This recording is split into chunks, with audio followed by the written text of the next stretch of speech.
Hey everyone, welcome back. It's to Joe and Harry, and here we are to talk about our next segment, which is about attachment styles. We first talked about why relationships fail, and we're actually going to dive deeper into attachment styles, the wave, the island, and so forth. So let me introduce back to you Joe Whitcomb. And Joe, good to see you, buddy. Good to see you too, Harry. Hey. Good to see you, man.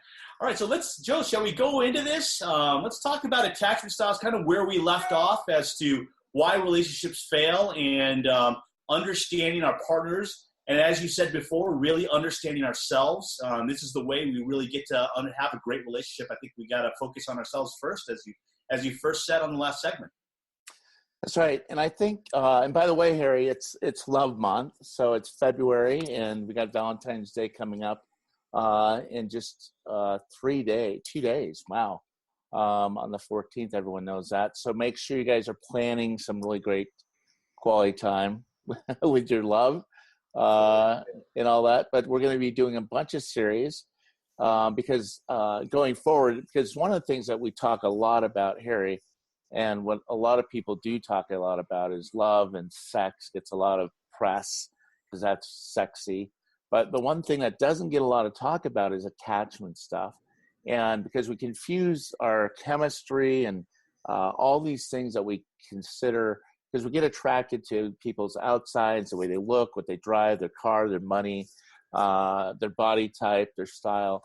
But that can only last so long, because usually within about 6 months to a year, you start confronting and start experiencing more of that person's character, their insights, their imprints, the different stuff like that. So the thing that I really believe in, one of my biases here, Harry, is that we cannot live in a world without war until we heal the war between the sexes, right? So, and to heal the war, though, between the sexes is we have to heal the war within ourselves. So that's going to mean really for us to break through these upper limit barriers.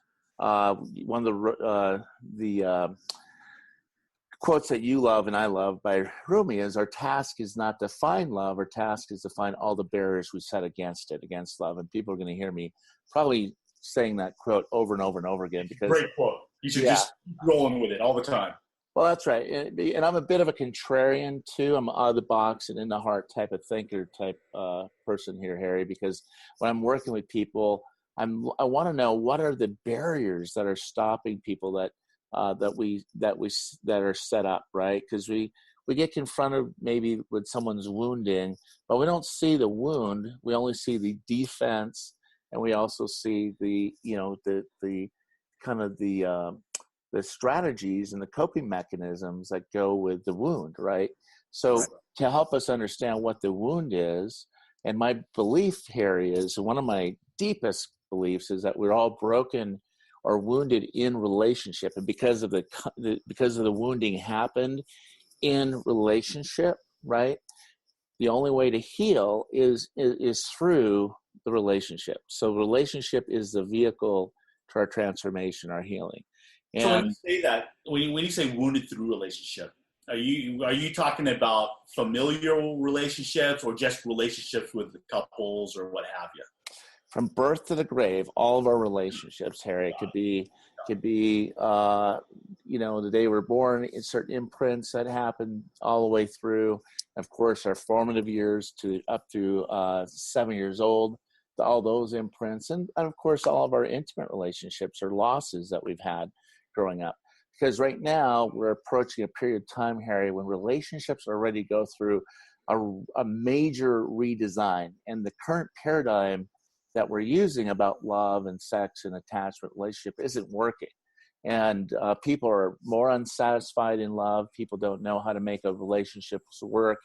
And believe it or not, this isn't necessarily a bad thing, because when systems begin to break down, that's when things change. Because we don't change, Harry, right? When we see the light, we only change when we feel the pain and the heat and the loss of a relationship or a partner leaving. You see this all the time where couples go through this relationship operating system around attachment, where there's a lot of this stuff's happening where there is a kind of a attachment protest. For a while, they go through the forming stage, the storming, the norming, performing.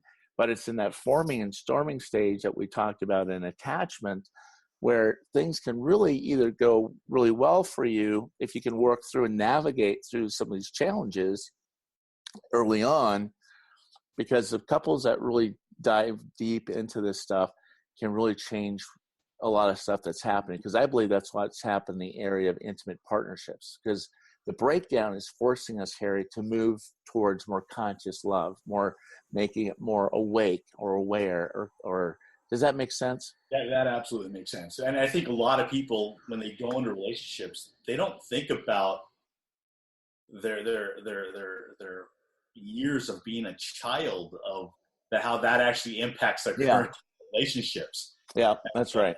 It's to be able to go through that is pretty amazing. Yeah. And I think as more and more couples become more aware and are able to partner through these things together, it can really transform themselves, because I call it moving on from a me to a we, working on myself, my person, and also working on the we. We're going to talk about the attachment stuff. We started base jumping off of that before, but we want to take a base jump to create a secure base that both couples can learn to rely on and trust and know that the other person's there for them. So we want to talk about what exactly is a conscious relationship and how do attachment styles go into that. It's a romantic relationship in which both partners can really feel a commitment to a sense of purpose, and that purpose is going to be growth, or like our individual growth, the I, which also leads into more of the collective mind share, the collective growth as a couple. And then that growth, and that's what makes the world really a better place, and that the healing can begin to occur, not just within me, but between you and me, right? Or my partner. Yeah. So does that fit? Yeah. I heard you say once before, Joe, that people come into relationships thinking about the I. That's right. And not about the we. And that's right. Yeah, no. Well, that kind of depends on the attachment. We'll get into that a little bit about the attachment style, because you're going to have some people have more of a proclivity for being more separate, or their sovereignty, or more the I, the me, right? And which is good. We all need to be a solid I to be a solid we. But then you have some people that are more have a more of an affinity, or an attachment style, which more of a we, right? And you want to be able to balance that, where you're not just enmesh and merge like this, or so separate, that we're learning how to have a connection and learning to have separateness at the same time. But we have to understand what those different tasks are, and we'll talk about that today as well. Yeah. But when two people come together with the intention here, let's say, Harry, of growth, right? And the relationship strives towards something that's much greater than, let's say, self-gratification, or the partnership becomes a journey of evolution. It's a sacred journey. And this is those distinctions between, do I want to play it safe? Because it's either play safe in the relationship, or you go for the growth, right? Go for the gold. Right now that we're in the Olympics, right? We're going for gold. And it's those two individuals that have an opportunity to expand more than they could do by themselves or alone, right? So that's going to be, you can see, when you have that deep satisfaction, long-term fulfillment then can arise as a result of that. And we've been watching the Olympics. I don't know if you watch the Olympics, Harry, but you're watching those skaters and just especially the pair skaters, just how much trust and communication has to be forged over years, right? 10, 15 years, these couples have been working together to forge a sense of trust and connection and belonging and teamwork and all that kind of stuff. Yeah. And there's some storming in there. There is. Yeah. They don't just end. Right. Yeah. Get through it. They work through it. They got to work through the storming, right? And this is what this segment's really about, is to really help couples that are forming the relationship, whether it's their first relationship, or if they're going through divorce, or if they're storming through the one they're in right now, or if they're, blending a new family together with other kids, whatever that is. We want to help couples really move through those different stages. Yeah, even just dating. I mean, for all you guys that are out there on these apps, this is going to be really That's right. That's right. Love. There's people that are saying, I'm looking for a relationship only. Well, this is going to be key for you. Yeah. So right. So this is going to be for those, if you feel like you want to take your experience of romantic love to the next level, or break through the upper limit barriers to love and connection. We're going to talk about some of the qualities that are characterized by that, and what that can really mean for a conscious couple or relationship. But we also want to welcome the path of conscious relationships. This is the next level love that we want to really help couples, whether you're individual, single, or dating, or looking for your next relationship, or you're in an existing relationship, to help you do that. So, yeah. Amen, brother. Amen. Right. Well, let's go into it, man. Let's go into these styles here. You got the anxious pursuer initiator type, also known as the wave. Yeah, that's right.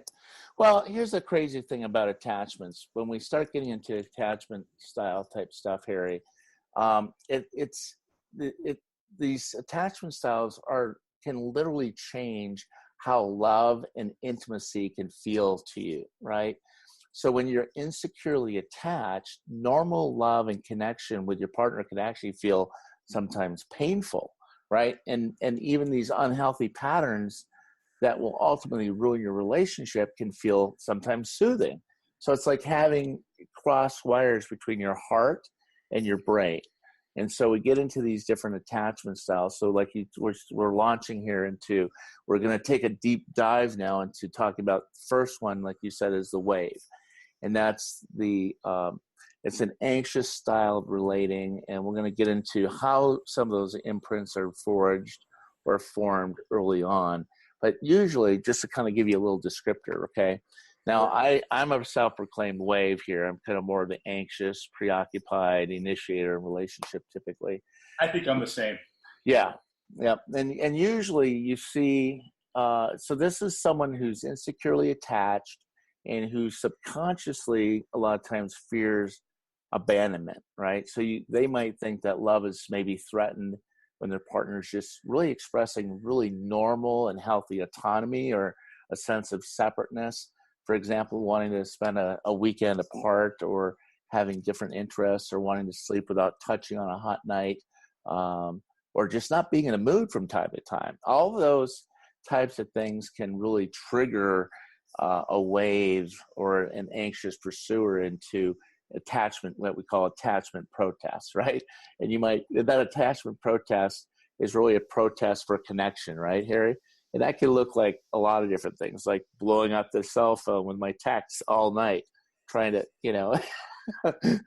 or on the phone all night, trying to get in contact, or whatever. We all know these behaviors, right? Everyone. Yeah, we go, oh my God, that person's so needy, or they're so this, or we're so that. Yeah. But what's really coming out, and what's emerging in the neuroscience of attachment theory, is really understanding why we behave that way, right? Okay, because you have the wave who now somehow met their perfect mate, the island, who's so it's always opposite. It's opposites, right? The wave is attracted to the island, and vice versa, right? Yeah, I mean, again, it's all going to be on the spectrum. You can have maybe two waves sometimes, but they become more of a anxious, very like enmeshed kind of toxic type of relationship really fast. Or you can see them; they're always probably high conflict in a lot of ways, a lot of passion, some really great friendship stuff, but sometimes the passion or the intensity of that can implode or explode, right? The relationship. So you don't usually see two waves together. It happens, but they usually don't last too long sometimes. And then you have the island, was usually the more anxious. You can think of the island more of the anxious avoidant, or more of the distancer type. And that's going to be someone who's typically a little more insecurely attached and subconsciously fears engulfment, being smothered, and they might think that their freedom and individuality is somehow threatened when their partner is really just expressing normal and healthy closeness and connection. So let me give you some examples of how that might show up. Is perfect. For the island, it might mean, if the waves wanting to interrupt, let's say, their work for a kiss or a loving text, or wanting to spend the night multiple nights in a row, or wanting to drive together to the airport or somewhere else instead of separate, or wanting to hold hands or walk on arm in arm. Now, for an anxious avoidant, the island, that's going to feel like flooded. They're going to feel like the waves are just too much, right? And they're going to go, oh, you're so needy, rather than fading the wave out. This is where I always tell the other person, fade that other person out. Look at what's happening internally in your own inner terrain of what you're feeling when you're around people like that, right? So big. Yeah. Yes. Because it's like an early warning alarm system or alarm bell that's going off inside. But here's what happens, Harry. It's been set too sensitively, and it's a sensitive setting. So just when you're driving through the car garage and those car alarms go off when you're just driving by, right? Yeah. Okay. The alarm bell, it's good, and it's a healthy system, but it regulates your relationship and prevents you from what happens there is it prevents you from drifting apart too far, right? Or becoming too enmeshed or too merged, right? So the alarm bell is there to create that sense of connection and separateness, right? So you can do this rather than this or this. And that's when people understand that the cycle is the enemy, and that's the part that we're working on, because when it's set wrong, the feelings that you have inside about your relationship and the reality of how it is begins to stop lining up for us. And that's the cause of almost every fight. The cycle's the enemy. The cycle is the enemy. Yeah. That's right. So we frame that the cycle is this third pole. This enemy is this inability for these two binary fixed relationship patterns, right? Because we're just running a pattern, Harry.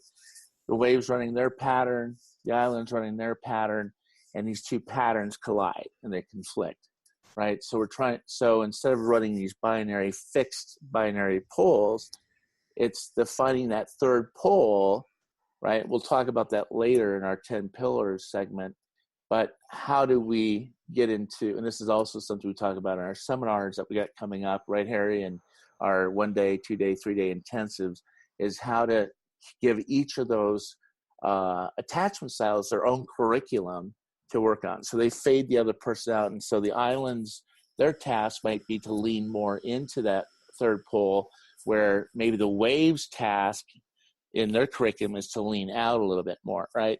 So you're balancing it out. Does that fit? Yeah. I think the analogy, I don't know if I used this in the last time, but it's kind of like a thermostat, right, Harry? So let's say that for the relationship homeostasis, the balance to work, right?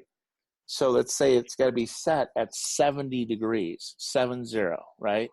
So because let's say you're more anxious, Harry, more preoccupied, more the insecure anxious. So you're going to run a little hotter. You're going to be running at 80 degrees, right? And let's say I'm an island by nature, right?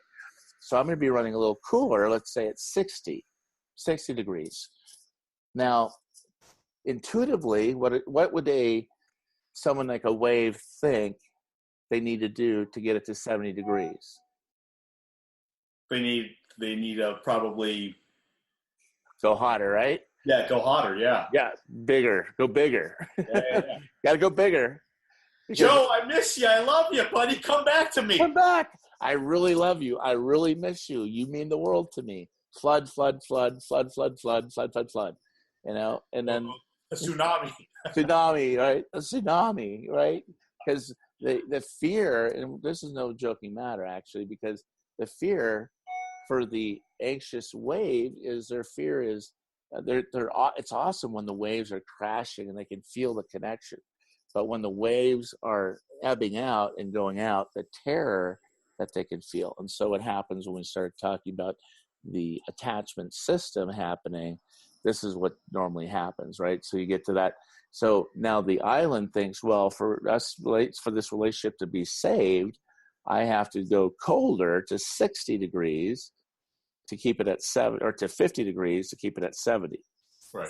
So we're going hotter and we're going colder, right? So if we flip it this way, are we getting closer or further apart? Further apart. We're further apart now.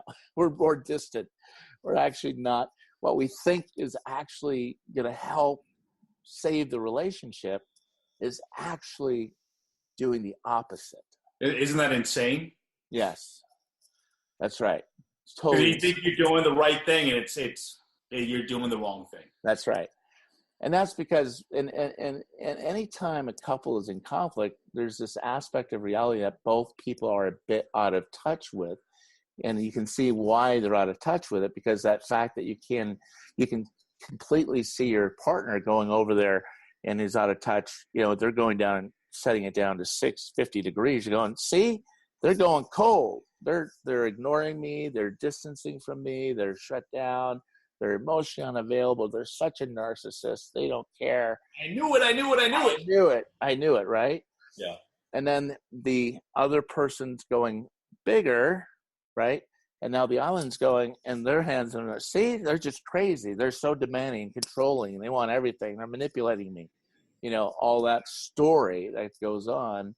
So when something happens, they have a story about what's occurring, and they're observing that or interpreting that through their pattern, through that lens, and how to fix the relationship. They're going, see, if you weren't so controlling and manipulative, we wouldn't have any problems, right? You're the problem for pointing out the problem.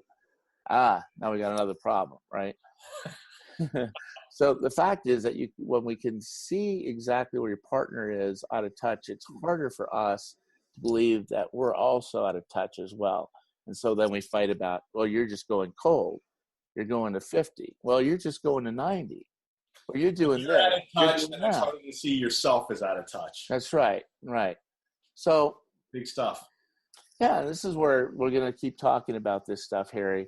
And we're also going to talk about our next segment about what we can use in the moment when you're feeling, let's say, abandoned or smothered by your partner.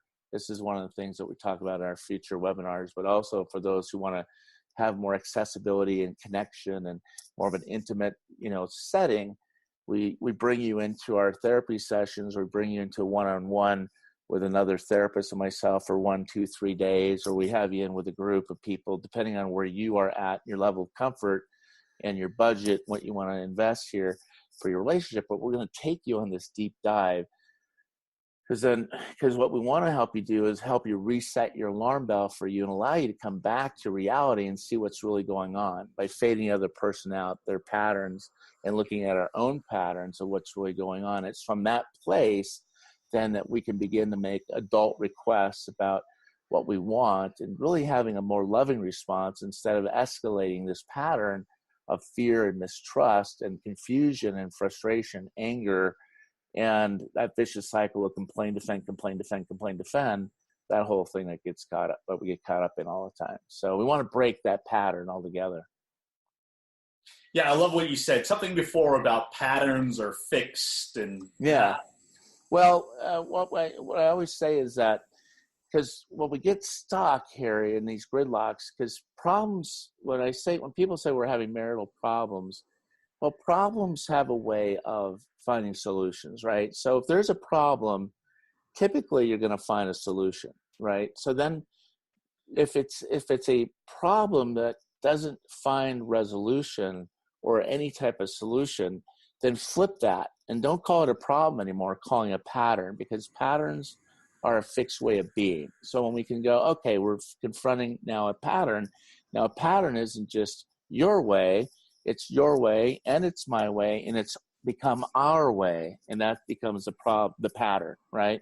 So we've come up with this process through attachment, emotionally focused therapy, and all this other ways of becoming more and more securely attached, which is the third attachment style that we talk about, which is an anchor, which is, again, that secure connector, that secure base that both couples can base jump from, and trust, and have that couple bubble where they can really see themselves and be able to have each other shift from these insecure attachment styles to really creating more of the secure attachment, using more of these straightforward practices that we'll be processing in our therapy sessions together.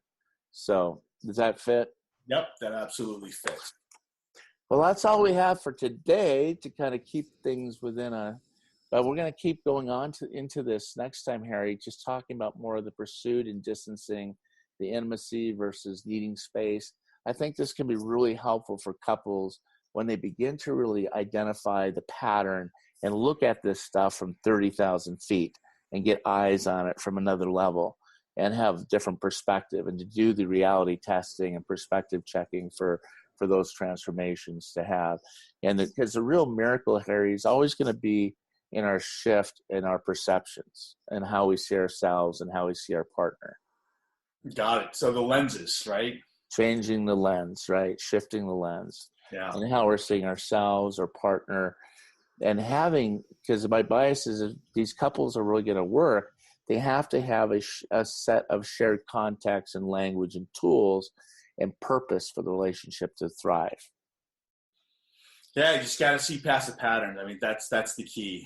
See, once you see past that, then the problem. Then the pattern. Yeah, then the problems begin to disappear.